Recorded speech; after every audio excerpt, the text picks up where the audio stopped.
Morning everybody, Silverbolt here, with a day off I might add, which I'm rather chuffed about that, so it means I've got tattoo done today, and because I've heard a distinct rumour that the Transformers animated line is actually out in Toys R Us, I'll be going there as well. Lots of goodies. Okay, going to be doing anyway, as per the title page, Generation 1 Thrust. Yes, I know I'm missing his missiles. Okay, now, Generation 1 Thrust, his character bio depicts him as a braggart who likes to terrorise his enemies using the noise of his engines. However, in actual fact, he's very much a coward, and he doesn't like fighting at all. He doesn't like being in a battle. Naturally enough, the Generation 1 series show doesn't display this at all. He is one of the fan base dubbed coneheads, who come to Earth in the in Series 2, along with Dirge and Ramjet. And Thrust has a bit more of a role than the other two coneheads. He comes into quite a bit. In the episode focusing on the star gods, or the sky gods, Thrust is on that weird little planet with those little elfin creatures, along with Astro Train and Rumble? Was it Rumble? I think it may have been Rumble, yes, when they're chasing after Cosmos. They've got Cosmos imprisoned on that planet. And he's one of the Decepticons that's on there. He's also the first one to find the Golden Lagoon in the episode The Golden Lagoon, where he's the first one to put his hand in it and jump in it and realise he's all immortal and blah blah blah blah blah. And his other main bit in there is when Megatron actually is genuinely trying to warn the Decepticons of the threat of the Metamorphs. The Insecticons, sorry, not the Decepticons, the threat of the Metamorphs. Thrust is the one that's sent to warn them. He gets shot at. And promptly has a little bit of a trash-talking session with them and runs away back to Megatron. So he does have a bit more of a role to play other than the generic soldier that the other Decepticons seem to do. Now, in Transformers the movie, Thrust is obviously the first of the Decepticons that's ran over by Optimus Prime in his trailer mode.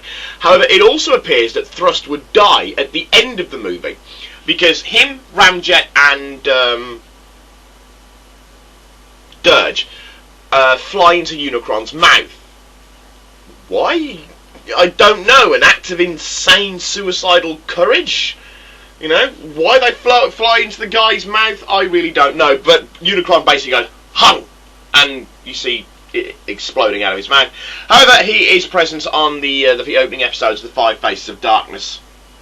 So, we don't go by there. And I think he does show up a little bit in between after the Series 3. So he is around a fair bit after that. He, of course, doesn't survive into Generation 3, into Series 4. I don't believe he's seen in Series 4. I don't think any of the Seekers are seen in Series 4. Well, any of the three remaining Seekers seen into Series 4. Okay, now, in the Marvel Comics, Thrust is originally working acting as a bodyguard of Lord Straxus. And despite his character bio saying that he's a braggart, he's actually regarded as one of the Decepticons' deadliest killers, and he's basically targeted for termination by the Wreckers. Thrust runs unwittingly into the Wreckers, plays into the Wreckers' hands by going after the Autobot leader Emerate Zaran, or Emerate Zaran, and of course that just plays into the Autobot plans.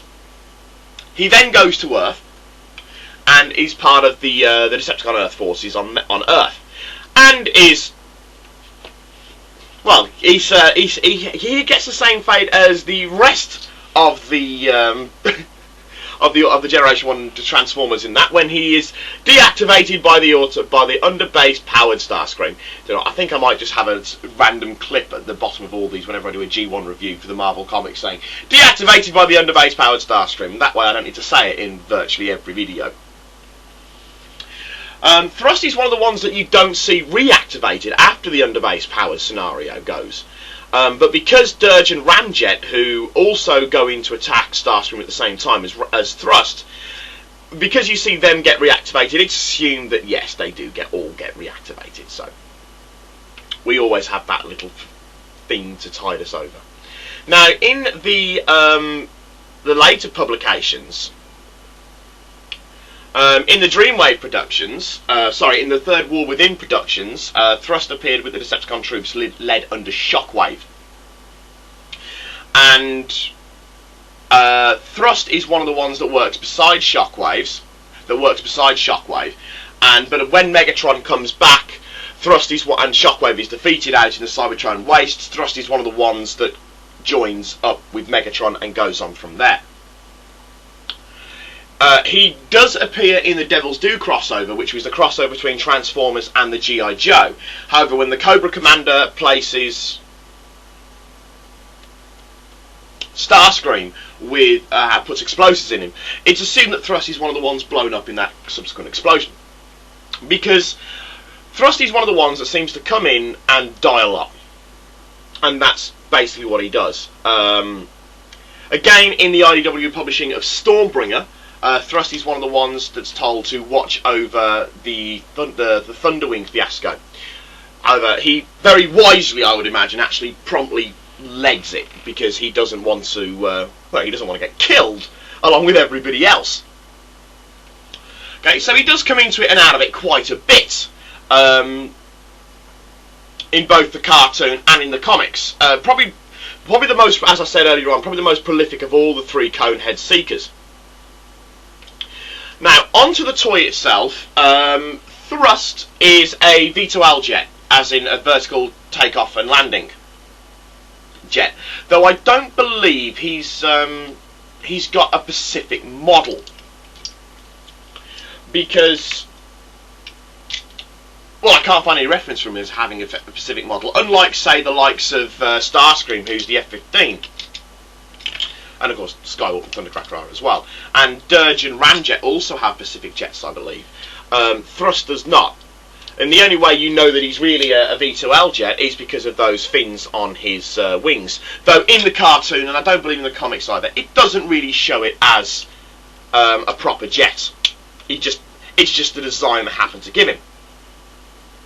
Okay, transforming him, the exact same as the other 5 Seekers, all of which I now do have. The reason I'm doing Thrust today is because I've finally got my hands on him. It's been like a year since I got the other Seekers, and I've only just got my hands on Thrust. And the auction I got him on, I'm actually missing the missiles for him. And the landing gear, for some strange reason, is in the cockpit. I don't know why. But I am very good in that my Seeker collection, unlike many Seeker collections that I know, I have all 6 landing gear. Because one of the things that gets missing with the Seekers, one of the first things that usually goes, assuming it's not the missiles, is the landing gear itself. Excuse me, my camera's gone. Can't see what I'm doing. For all I know, I've been doing this the whole time. So yes, that's Thrust in his V2L jet. I mean, obviously he's just a remake of the other Seeker jets, just like with Thrust and like with Dirge and Ramjet, just with different wings. And of course, because they are just remakes, they are supposed, because the way they're depicted in the cartoon, they are dubbed the Coneheads, which in the cartoon, I believe I said, works, but on the toy, the cone looks stupid. It really does, you know. I mean, if ever there was going to be a stormtrooper bashing his head off the doorway moment, it would be with one of these guys, with its nice rubbery tip. And there's not an awful lot I can say about this toy, in that because it's something I've already said in the Starscream video, in the Skywalk video, in the Ramjet video. So I really must do a Dirge video at some point just to complete the complete series. You know, release them on a DVD set. You know, 6 Seekers. Oops, dropped his launcher. Okay, now that's it for this version of thrust. There was a second version of Generation 1 thrust. Well, actually, no, there's been a couple. The other one that I have, that's currently very dusty, and I'm missing a part! That's what it is! I've just realised, on my windowsill, there's this little black piece of plastic that I haven't been able to fathom what the hell it is. And I don't, but at least I hope I haven't thrown it away. And I've been wondering, what is it? I've just realised, it's World's Smallest Transformers Thrust leg piece. This is actually an official reproduction. Unlike a good deal of the knockoffs that are out there, I think I've actually shown this one in my World's Smallest Transformers review. But God, that one's going back time. That one's going back time. So that was a very English phrase I just did there. Okay, just transform this little blighter for you. And these guys transform very much the way their bigger counterparts do.